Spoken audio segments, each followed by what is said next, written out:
ጤና ይስጥልን አድማጮች፣ ሰበር መረጃ ሰምቷል። ፋኖ ከህወሓት ጋር በፍጹም ሊያጣምር የሚችል አንዳችም ሁኔታ የለም ተብሏል። ከኤርትራ መንግስት ጋርም አብሮ የመስራት ፍላጎት እንደሌለ ከፋኖ አመራሮች በኩል መረጃ ተሰምቷል። ይህም ለፕሬዝዳንት ኢሳያስ አፈወርቂ የተሳሳተ ስሌት ዱብዳ ስለመሆኑ ተነግሯል። ፕሬዝዳንት ኢሳያስ የኢትዮጵያ ውስጣዊ አንድነት ተዳክሟል፣ ጦርነቱን ብንጀምረው ማሸነፍ እንችላለን ብለው አዲስ ጦርነት ለማዋለድ እየተጣደፉ ባለበት በዚህ ወቅት ጆሮአቸውን ጭው የሚያደርግ ዜና ከፋኖ በኩል ሰምተዋል። ጉዳዩ ምንድነው? በዘገባችን ተይዟል። የሱዳን ጦር ከኢትዮጵያ በሚያዋስነው የምስራቅ ድንበር በኩል አዲስ ወታደራዊ ግንባር ለመክፈት እየተዘጋጀ እንደሆነ ሰምቷል። ፈጥኖ ድራሽ ኃይሉን ትደግፋለች በሚል በጦሩ በኩል የምትከሰሰው ኢትዮጵያ ወደ ውጥረት እንዳትገባም ተፈርቷል። የአማራ ልማት ማህበር ኤንቢሲ ኢትዮጵያ የተሰኘውን የቴሌቪዥን ጣቢያ ሊጠቀልለው እንደሆነ ሰምቷል። ተወዳጁ ጋዜጠኛም ከኢቢኤስ ስለመባረሩ ሰምቷል። ጉዳዮቹ በዝርዝር ተይዘዋል። ይህ ኢትዮ ፕላስ ነው። ኢትዮ ፕላስን ሰብስክራይብ፣ ቪዲዮዎቹን ደግሞ ላይክ እና ሼር በማድረግ ጥቂት ደቂቃዎችን ከኛ ጋር እንድታሳልፉ እንጋብዛችኋለን።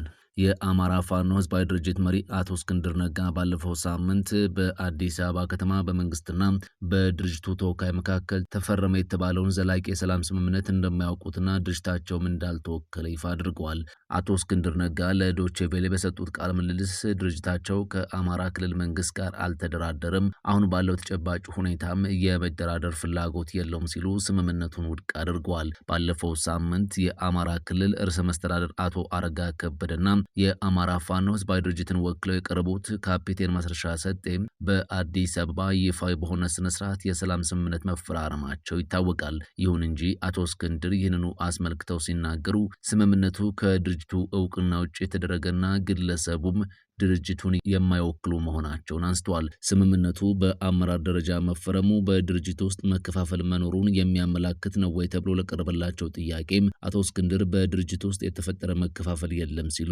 አስተባብለዋል። በስምምነቱ ላይ ፊርማቸውን ያኖሩት ካፒቴን ማስረሻ ሰጤም ጥቂት ታጣቂዎችን ብቻ ይዘው ነው ከመንግስት ጋር የተስማሙት ያሉት አቶ እስክንድር ከስምምነቱ በኋላ የታየው የታጣቂዎች መመለስም ቢሆን የስምምነቱ ውጤት ሳይሆን በፊትም የነበረ ክስተት ነው ሲሉ አጣጥለዋል። አቶ እስክንድር አክለውም መንግስት ለችግሮች መፍትሄ ለመስጠት በሚደረጉ ድርድሮች ላይ የአንድ ወገን ፍላጎት ወይም በአንድ እጅ ማጨብጨብ የሚመስል አካሄድ እንደሚከተል ጠቅሰው ይህም ድርጅታቸው ችግሮችን በድርድር ለመፍታት እንዳያስብ አድርጎታል ብለዋል። ከመንግስት ወገን የሚሰማው የድርድር ፍላጎትም ቢሆን ከዓለም አቀፉ ማህበረሰብ የሚመጣውን ግፊት ለማምለጥ የሚደረግ ነው የሚል እምነት እንዳላቸው ገልጸዋል። በመሆኑም ድርጅታቸው ራሱን ለመከላከል ያለውን የትጥቅ ትግል እንደሚያስቀጥል አመላክተዋል። የአማራ ፋኖ ህዝባዊ ድርጅት ከክልሉ ውጭ ካሉ ኃይሎች ጋር ፈጥሯል ስለተባለው ጥምረትም አቶ እስክንድር ማብራሪያ ሰጥቷል። በተለይም ከህወሓት ጋር ጥምረት ፈጥራቸዋል መባሉን በተመለከተ ከህወሓት ጋር በፍጹም ሊያጣምረን የሚችል አንዳችም ሁኔታ የለም አይኖርምም ሲሉ አስተባብለዋል። በተመሳሳይ ከኤርትራ መንግስት ጋር አላቸው ስለተባለው ግንኙነት ሲጠየቁ የኤርትራ መንግስት ከፋኖ ታጣቂዎች ጋር የመስራት ፍላጎት ያለው እንደማይመስላቸው አንስተዋል። ሆኖም የሀገርን ጥቅም አሳልፎ እስካልሰጠ ድረስ እንደ አስፈላጊነቱ ከኤርትራ ጋር ብቻ ሳይሆን ከሌሎች የጎረቤት ሀገራት ጋርም አብሮ የመስራት ፍላጎት እንዳላቸው አልሸሸጉም ሲል ዲደብሊው ዘግቧል።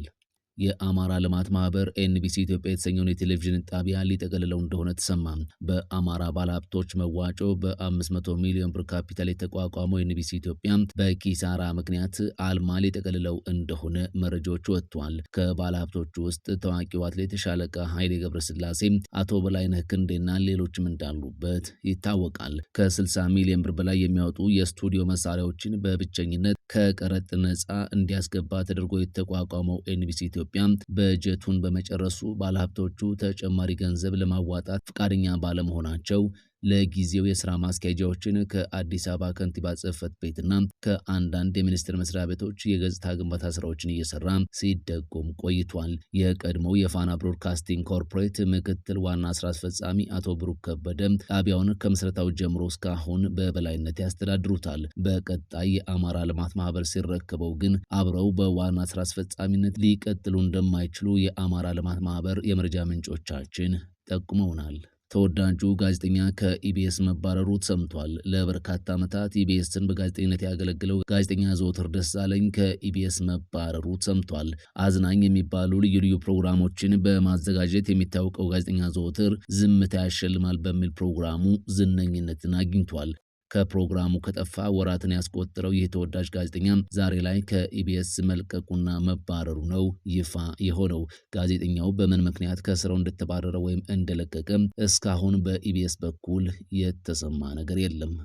ሱዳን ከኢትዮጵያ በሚያዋስናት የምስራቁ ድንበር በኩል አዲስ ወታደራዊ ግንባር ለመክፈት እንደተዘጋጀች ተሰማ።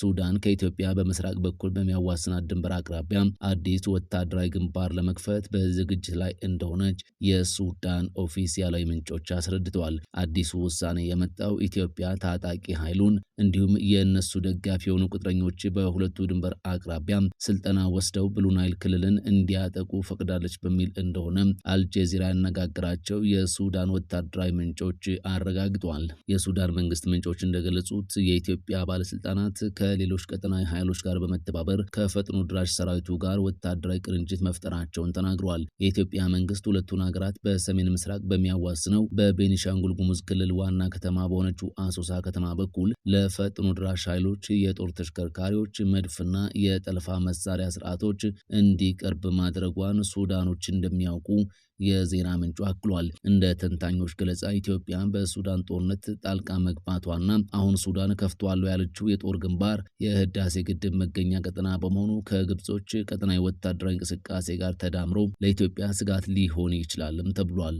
ባለፉት 2 ዓመታት በኦሮሚያ ክልል አርሲ ዞን በኦርቶዶክሳውያን ላይ የተፈጸመውን ዘግናኝ ጥቃትና ውድመት የሚያሳይ ዝርዝር የሰነድ ማስረጃ ለአሜሪካ የዓለም አቀፍ የሃይማኖት ነጻነት ቢሮ በይፋ ቀርቧል። ሰኞ በተከናወነው በዚህ ዲፕሎማሲያዊ እንቅስቃሴ ብፁዕ አቡነ ሉቃስ፣ አባ ገብርኤል በቀለ እንዲሁም መላከ ጥበብ ቀሲስ ሳሙኤል ግዛው የተካተቱበት ልዑክ ከአሜሪካ ባለስልጣናት ጋር ተገናኝቶ ምክክር አድርጓል። ለቢሮ የቀረበው የሰነድ ማስረጃ በአርሲ ዞን ቤተሰቦቻቸው ተዘግተውባቸው የተቃጠሉ ንጹሐንን፣ በግፍ የተገደሉ ካህናትና ምዕመናንን እንዲሁም ሙሉ በሙሉ የወደሙ አብያተ ክርስቲያናትንና በህልውና ስጋት ውስጥ የሚኖሩ ኦርቶዶክሳውያንን ጉዳይ በዝርዝር የያዘ መሆኑ ተመላክቷል። ሂደቱን ካስተባበሩት መካከል ዲያቆን ፋሲካው ካሳው መፍትሄ እስኪገኝ ድረስ ተልኳችን ይቀጥላል፣ አጀንዳችንን አንቀይርም ሲሉ ለፍትህ ያላቸውን ጽኑ አቋም በፌስቡክ ገጻቸው ላይ አስታውቀዋል። ማስረጃው የቀረበለት የአሜሪካ የዓለም አቀፍ የሃይማኖት ነጻነት ቢሮ በዓለም ዙሪያ የሚፈጸሙ የሃይማኖት ነጻነት ጥሰቶችን፣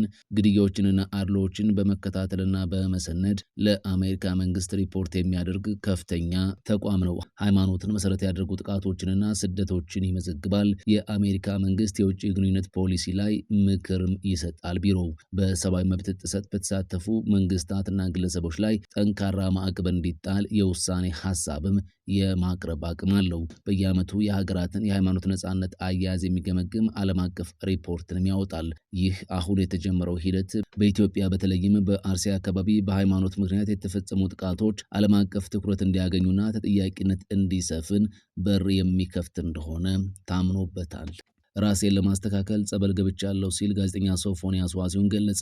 አሻም ቲቪ ጋዜጠኛ ሶፎንያስን ከስራ ማገዷን ማስታውቃለች። ድርጅቱ አሻም ሚዲያ ትሬዲንግ አክሲዮን ማህበር ጋዜጠኛ ሶፎንያስ ዋሲሁን በኮንትራት ውል በዜና አቅራቢነት እንዲሁም በቅርቡ በጣቢያችን ሶፊ ሾው ሲል በሰየመው የመዝናኛ ዝግጅቱ በአሻም የቴሌቪዥንና በዩቲዩብ ገጽ እያዘጋጀ ሲያቀርብ እንደነበር ይታወቃል ብላለች። ይህ በሆነበት ዳር 29 2018 ጀምሮ በተለያዩ የማህበራዊ ሚዲያ አማራጮች ስለ ጋዜጠኛው ከኢትዮጵያዊነት ባህል፣ ወግ እንዲሁም ሃይማኖት ያፈነገጠ ተግባር ሲፈጽም የሚያሳይ መረጃ በድምጽ በጽሁፍና በተንቀሳቃሽ ምስል ጭምር ሲዘዋወር ተመልክተናል። አሻም ይህንኑ በማህበራዊ ሚዲያ ስለ ጋዜጠኛው የተሰራጨውን መረጃ ተከትላ ስለተሰራጨበት መረጃ ሶፎንያስን ማብራሪያ እንዲሰጥበት ጠይቃለች። በዚህም ሶፎንያስ አሁን ራሴን ለማስተካከል እንዲሁም ለማከም ጸበል ገብቻለሁ የሚል አጭር ምላሽ ከመስጠት ውጪ ተጨማሪ ያለው ነገር የለም ብላለች። ስለሆነም አሻም ሚዲያ ትሬዲንግ አክሲዮን ማህበር የኢትዮጵያን ባህልና ወግ እንዲሁም የህብረተሰቡን እሴትና ሃይማኖት ያከበረ የምትመራበት ኤዲቶሪያል አላት። ይሁን እንጂ ጋዜጠኛው የሚዲያውን ኤዲቶሪያልም ሆነ የማህበረሰቡን እምነት፣ እሴት፣ ወግና ባህል እንዲሁም ሃይማኖት የሚጻረር ተግባር ተሰራጭቶበት በመመልከቷ እጅጉን እያዘነች ድርጊቱ የሚዲያ ተቋማትን የማይወክል ይልቁንም በጽኑ የምታወግዘው መሆኑን ለውድ ተመልካቾቻችንና ተከታታዮቻችን ለመግለጽ እንወዳለን ብላለች። ከዚህ በተጨማሪ አሻም ሚዲያ ትሬዲንግ አክሲዮን ማህበር ጋዜጠኛ ሶፎንያስ ዋሲሁን በፈጸመው ከባድ የማህበራዊ እሴትና ኤዲቶሪያል ጥሰት ጭምር የነበራትን የስራ ውል ከህዳር 30 ጀምሮ ማቋረጧን ለመግለጽ ትወዳለች የሚል መግለጫ ወጥቷል።